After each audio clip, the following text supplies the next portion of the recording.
But as an individual, your most important thing is you as a human being, you are functioning at the fullest level. If that has to happen, there are other dimensions which one needs to explore.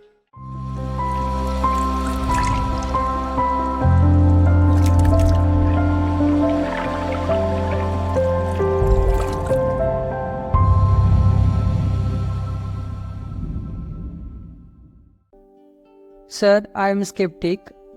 Sir, you talked about this fact that we should enhance our competence. So, how do we start this process? So, now how do I enhance my competence? Say, let's say you want to run on the field. Let's say you want to run a race. You want to run 100 meters. It is not running that you have to work on right now. You have to work on your legs and lungs and muscle and everything, isn't it so? So, if you want to become a great engineer, yes, definitely, an institute like this is crucial on one level. But any number of people might have come here and gone. Not all of them became great engineers. Though they might have produced hundreds of great engineers, still not all of them will become, simply because of their own individual attitudes and competence and whatever else, isn't it? So, whatever the institute can do for you, it is doing. One foremost thing that you need to do is to enhance your own physical and mental capabilities. Because if you want to be a good engineer, you need a working brain. Just having a degree of engineering may be a passport to a job, but it is not a passport to success, isn't it? So to have a working brain, which the engineering degree will not freeze. Usually lots of degrees, when people acquire degrees, they freeze their brains. They think now they have finished using it and now they can rest it for the rest of their lives.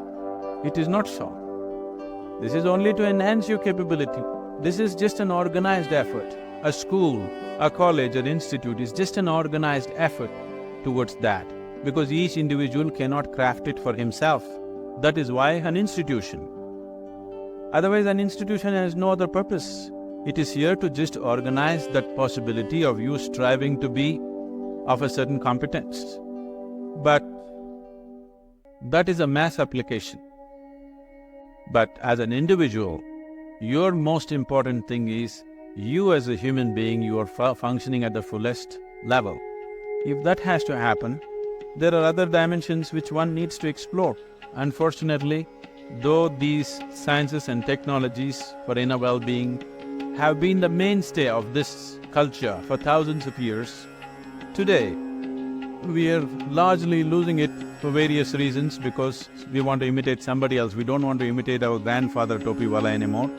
We want to imitate the hat seller from another country.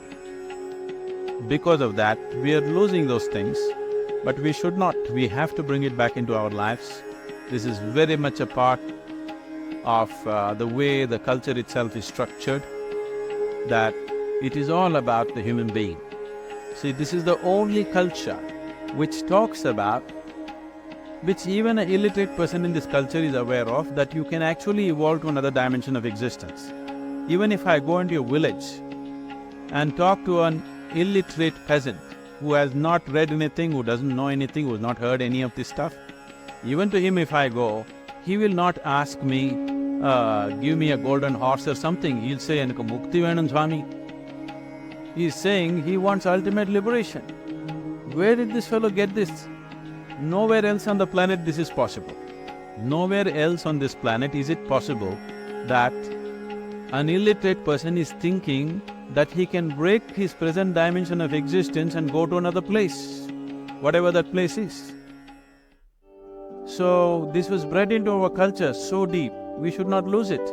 It was not just the idea, there are technologies to become free. If you became free from the process of your body and the process of your mind, if you can sit outside of it and work it, you would work it brilliantly, do you understand? You would be able to use this body and use this mind only when you are able to not treat it as myself. These are powerful instruments in your life. These instruments can be employed the way you want it, only when you have an outside access to it. Right now, you are a phenomenal computer, but you don't know where the keyboard is. When you can't think, you scratch this spot, that's not where it is. Do you see people, when they cannot think, they're thinking hard, they scratch here. It doesn't work like that. There are proper steps that one can take. It could be offered here if everybody is willing for that.